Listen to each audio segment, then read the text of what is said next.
don't know, an hour and 20 minutes of interview with you, fascinating interview, without any audio. So, but now really agents, the gods are always not human-like in some respect. No, I don't think that's a particularly interesting objection. I was troubled with the question of insubstantiality and the related question of invisibility for a while, and tried to sort of work around that in Faces in the Clouds, with the observation that in nature a majority of animals are invisible, at least until they move. And there's even insubstantiality in nature in some form, in the sense that flocks of animals, flocks of birds, herds of animals, swarms of gnats, and so forth, act in some ways like a unit, but on the other hand are insubstantial. And a kind of a related point in human perception is that a collection of moving dots, if they move together, are perceived even by infants as being a single thing, if the motion is coordinated. And if you've ever watched a murmuration of starlings, it looks like some kind of a crazy amoeba that's all interrelated and sort of, in some sense, guided by a common motive. At any rate, so, but the last 15 years or so have seen interest in a lot of disciplines in mind-body dualism, and there's a good bit of evidence now that mind-body dualism is not a Western or Cartesian phenomenon, it's a human universal. People like Paul Bloom, Jesse Bering, Mark Johnson, so forth. Quite a few people have said, well, it really looks as though the notion that the mind is a different thing is present in all sort of normal human persons. Okay. And well, that remains to be accounted for. I mean, Bloom's notion is, well, they're just sort of different domains. Predicting, understanding people is predicting how they'll behave and speak and think and so on, and so whether this helps to they'll clarify, fall down or not is a separate question.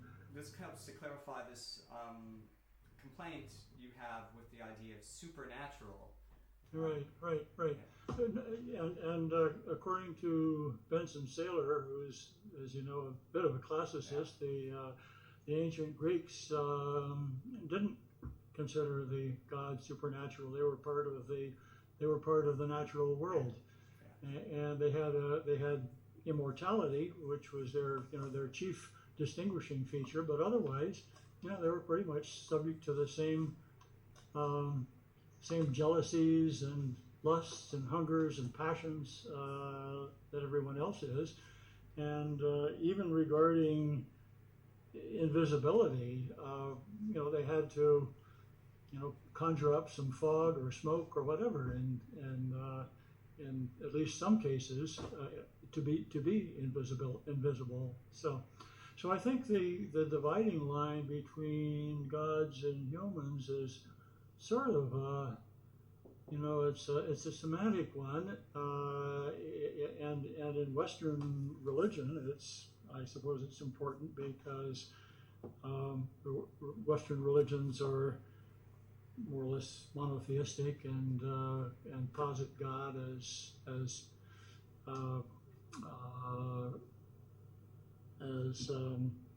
transcendent and as being other by nature.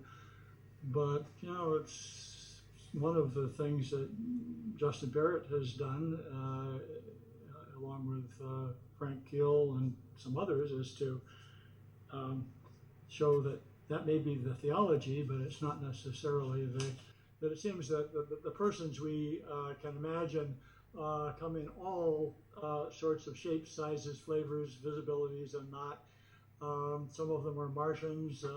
Some of them are Yetis. Some of them are infrahuman savages. Some of them are superhuman. Movie stars and moguls. Yeah.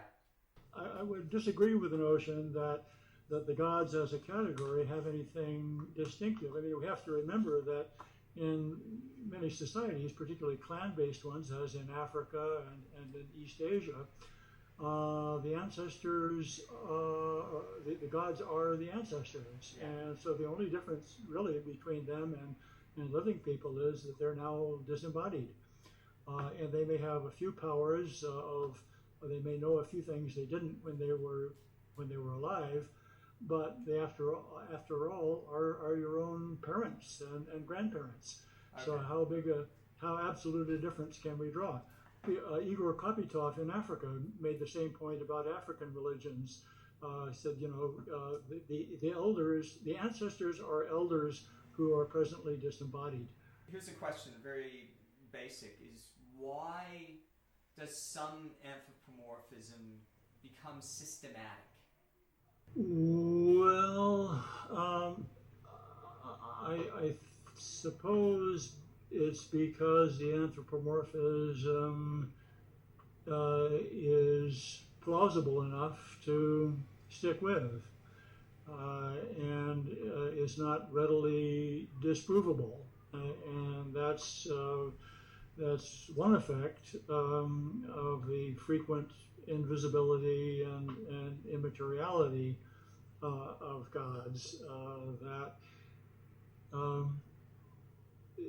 sort of proving the falsity of any religious proposition is difficult, verging on impossible. So you're free to say, well, this remains a plausible picture, and I think that the persons we imagine are the persons who potentially are most important to us. So we don't worry too much about whether a particular ant is a little person or not, or anything with apparently limited capacities. Instead, we think of persons who are at least as powerful as we are, or more so, because those are the most important possibilities. And of course, the basic epistemological argument is that we're tuned into important things. We're not tuned in, just as I was telling you earlier, that we don't see just the things we want to see, because we also see things we don't want to see. Yeah.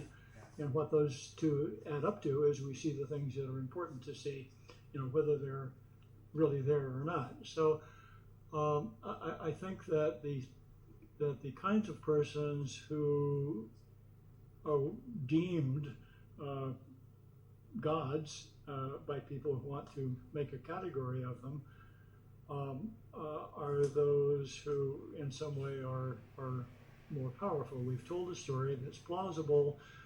Here's something that seems to make sense of this plague or that earthquake, or to give us the feeling that what has happened to us fits into a social system, which is usually to say into a moral system. So we can see it, for example, as punishment for something that we did, and then we have to figure out, well, what was that something? So I guess it's not so much for me a question of why our religious figures systematized and adopted, but rather why do we call any particular conjecture about who might exist out there, why do we categorize it as religious rather than as an example of the search for extraterrestrial intelligence. Katie Jane Boardman's question, which is, I'd also like to put a question forward to Stewart Guthrie for the upcoming video response. Does the fact that you have omitted any mention of cultural pressures in the development of supernatural belief mean that you still consider your theory as complete? Yeah, well, I'll begin with a kind of a yes and no.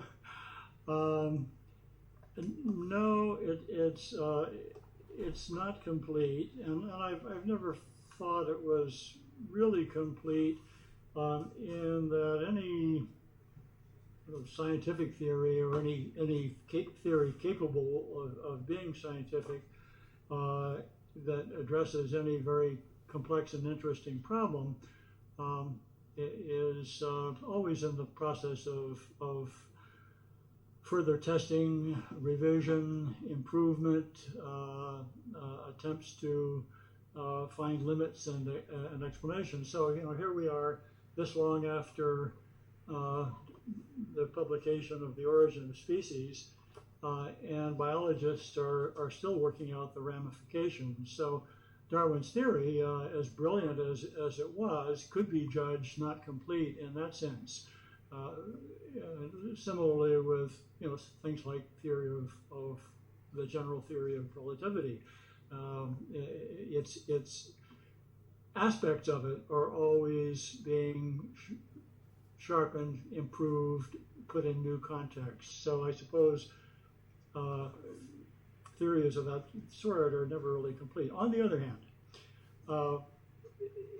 if one grants that the phenomenon in question is not the supernatural, which I, as you know, regard as another Western category that is about as indeterminate as that of religion.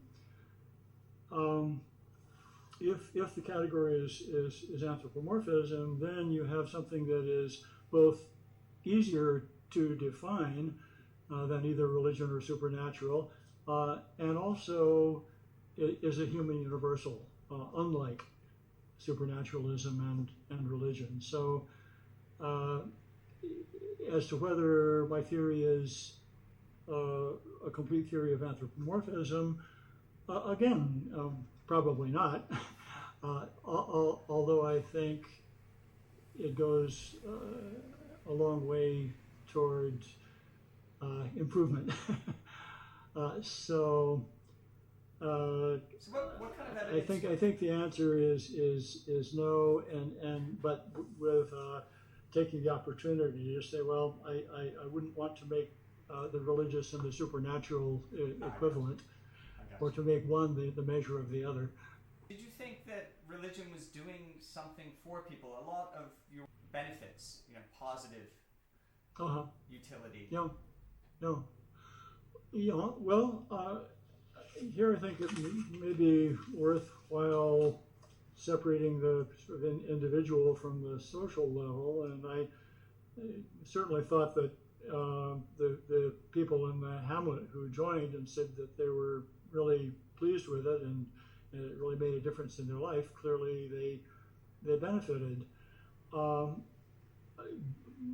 But even as individuals, there were issues when the rest of the family didn't join, or when they were seen by other people in the hamlet as having diverted resources that could have gone to village projects into contributions to the new movement. So there was the kind of conflict that you often find between divergent religious groups within single communities. When some people in a community belong and others don't, there is frequently some kind of hard feelings among between the people on one side and those on the other. So it seemed in this case it was doing some people individual good. Other people in their family didn't like it as much, and some people felt that the whole movement was an attempt to make money. And so as to whether this particular movement was good or bad as a whole for the hamlet, it's a sort of difficult question to answer. Yes, I feel that way with Apple products. They really making my life any better. Over the weekend, I didn't think so when I lost your first interview. I just want to close with a question about what advice you would give to young scholars of culture, young scholars of religion, anthropologists, people who are looking ahead and hoping that you haven't explained everything. I do hesitate to take on the role of all-purpose advisor to young scholars. My own feeling is that whereas the study of religion has been pretty humanistic for several hundred years and has involved a notion among adherents to religion that it's something quite different from ordinary judgment and experience, in that it draws on another realm and perhaps on being or beings who give access to that realm. So it's something quite different. But I think that as the cognitive science of religion has shown, it can be approached in terms that are equally scientific as other kinds of topics. So I guess my advice is don't sort of take the two worlds notion too seriously, the humanities versus the sciences, and in particular realize that the nature of human origins and human evolution ever since those origins has been best described in terms of natural selection, and that in terms of understanding human behavior, cultural or not cultural, we need to have a starting point in Darwinian thought. We need to base ourselves in that. That's perhaps an idiosyncratic personal bent, but if the it in question is looking at anthropomorphism to explain religion, I would say that far from missing too much, it's opening up a window on a much broader phenomenon than religion itself, because as I said earlier, whereas religion is not